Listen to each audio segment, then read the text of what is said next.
Episode 43, Man in the Wooden Home.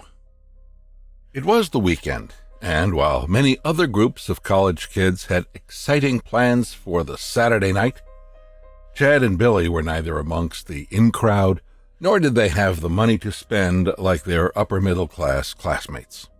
So, as they sat outside a convenience store sipping from a can of soda, they were discussing about where to go, since it was only 9 p.m. and that they didn't want to head back to their dorm rooms. Chad then said, "How about I drive to the nearby park? It's right behind the beach, so winds would be nice for us to just hang out. It isn't much of a plan, but it beats being alone in our rooms." "Yeah, sure, man. Since we're broke anyway, we don't really have much options. But luckily you have a car, so at least we could drive around," said Billy. The pair then drove off, and within minutes they arrived at the park. Once there, Chad then said, "Hey man, look, seems like there's a route that enters the forested area. You want to check it out?" "Are you sure? It looks dark in there, and I'm sure that it's nothing but an overgrown forest," said Billy. "It'll be fine. We're driving in, so I'll turn on the high beam if it gets too dark," said Chad. "What if we get lost in there?" asked Billy. "Don't worry, man, we'll figure it out. Besides, I'll just do a quick drive through the path, and once we know that there's really nothing inside, we'll come back out here and chill by the beach," said Chad. Billy eventually agreed, and Chad began driving in. The path was a narrow, sandy road with thick layers of unkempt bushes to its sides, and after driving straight for about 10 minutes, the pair eventually reached an end, which only allowed them to turn left to continue on the road. So they followed the path, and after a couple more minutes, they saw a wooden home standing right in the middle of a field of untrimmed weeds. "Hey, Bill, do you find it strange that there's a home here?" asked Chad. "It's probably just an abandoned old home," said Billy. "Shall we take a closer look at it?" asked Chad. "Not sure if that's such a good idea, man," said Billy. "Don't worry, I'll park right in front of the home, we'll walk in, and if there's nothing inside, we'll immediately get back in the car," said Chad. "Oh man, why do you always have these kinds of ideas?" "Okay, but we have to make it quick," said Billy. The pair drove towards the walkway of the house, and once right in front of the main door, they exited the car and slowly walked towards the entrance. Chad knocked on the door, but there was no response. They waited for a while, and after not hearing any response, Chad and Billy decided to turn the doorknob and slowly open the door. Once the door gradually opened up, they were surprised to see a dimly lit, dusty living room. They immediately knew that there was someone else in the house, and their initial thoughts were right, as only after a couple of steps into the home, they saw an elderly man who was minding his own business and sweeping his floor while faced sideways towards them. Chad and Billy were startled for a moment, but after seeing the casual aura of the man, they knew that it was a person that stood in front of them. They just thought that it was a little strange that there was a person living in the middle of the forest, and they also wondered why the man didn't respond to their knocks on the door earlier. Chad then said, "Hi, sir. Sorry that we intruded into your home. We were driving around here, and we were just curious about why there was a home in the forest," explained Chad. "Yes, sir, we really didn't mean to be rude. Okay, Chad, let's go," said Billy as he pulled Chad towards the door, intending to leave the home immediately. The elderly man then said, "You can stay, young men. Don't worry. There had been so many curious young people who've explored my home. They were just as curious, too. Take a look around if you want." "Are you sure, sir?" asked Chad. "Yes, don't worry about it. Come on, I'll show you my old family photos in my bedroom if you want to have a look," said the elderly man as he set aside his broom and walked to the room right at the back of the house. "Oh, okay, sure, sir," said Chad. "Yes, sir, if you don't mind," echoed Billy. "You guys want any drinks?" said the elderly man. "No, sir, we're good," said Chad.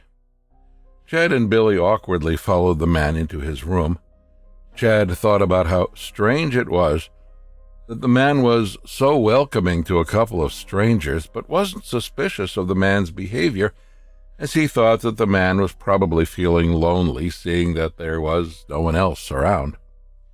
Now that they entered the room, they saw old, dusty photo frames with black and white photos of a young man, which was a close resemblance of the elderly man from what seemed like almost a century ago. They continued to look around and saw other photos of him with his wife and 2 young kids. As they were focused looking at the photo, the elderly man suddenly said, "Those were the only memories left that I have of my family." Billy then asked, "Sorry to hear that, sir. I was wondering, how did they pass on?" "It's okay if you don't want to share, sir. It's completely fine." "I don't mind. I've shared this to many other explorers who visited the forest and into my home.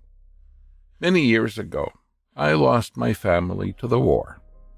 The soldiers caught my wife and kids as I was out working in the field," explained the man. Confused and unable to comprehend the logic behind it, as the war was at least 80 years ago, Chad asked, "I'm sorry, sir, the war? Are you referring to the war that happened in our country?" "Yes, that's right, young man. I haven't been able to see them since then," said the elderly man. Thinking that the man had probably gone slightly senile and partially lost his memory through old age, Billy then just entertained the conversation and said, "Okay, sir, sorry for your loss. I hope that you're coping okay." However, Chad, who wasn't satisfied with the conversation ending with unanswered questions, asked the elderly man, "But, sir, the war ended over 80 years ago. And if you had lost your family when you were already an adult, that would make you about 100 years old right now." With a sad tone, the elderly man then said, "No, young man, I am 85 years old." Chad was even more confused and was beginning to feel frustrated, as the elderly man was no longer making sense. Chad and Billy both thought about how it could be possible that the elderly man was 85 years old and lost his family 80 years ago. That would mean that he lost his wife and kids while he was a toddler. Billy then stared at Chad with eyes wide open to signal to Chad to just end the questions, as the elderly man was no longer making sense. Billy then said to the man, "Okay, sir, thank you for having us here. We really appreciate it, but I think it's late now, so we have to go home." "No problem. Come again if you want to," said the elderly man. The pair then exited the home, entered their car, and drove out of the woods.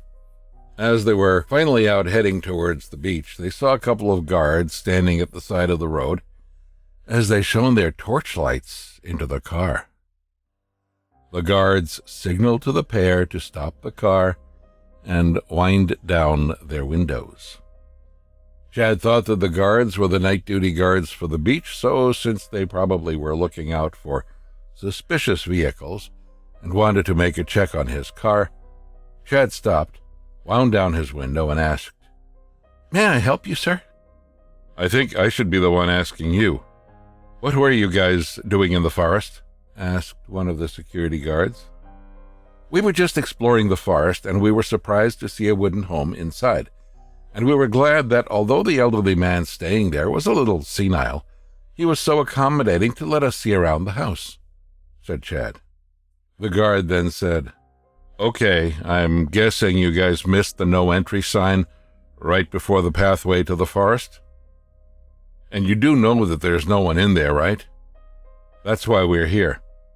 We're here to ensure that no one trespasses into the forest, as there will be an upcoming demolishing project to turn this site into an urban hub, so no one is allowed in." "Wait, what about the elderly man in the house?" said a confused Billy. "Like I told you guys, there is no one in the forest, including that house. We are always patrolling the nights here, and we are all too familiar with that wooden home. It has been empty for the past 30 years. There's absolutely no one inside, and we're sure of that." Chad and Billy looked at each other, confused about their experience earlier. The both of them apologized and drove off while still thinking about everything that the guard had said. Was the elderly man really staying there, and that the security guard didn't know about it? But how could it be possible since the guards patrol the area every night? Could it be that the man was a senile trespasser? If he was indeed a trespasser, why did he bring along his family photos to the home, too? In the days that followed, although Chad and Billy researched online and found many others who talked about the man in the wooden home as a ghostly figure that suffered during the war, many questions were still left unanswered. Chad and Billy never got to visit the home again, as the forest was eventually demolished for urban developments, as shared before by the guards.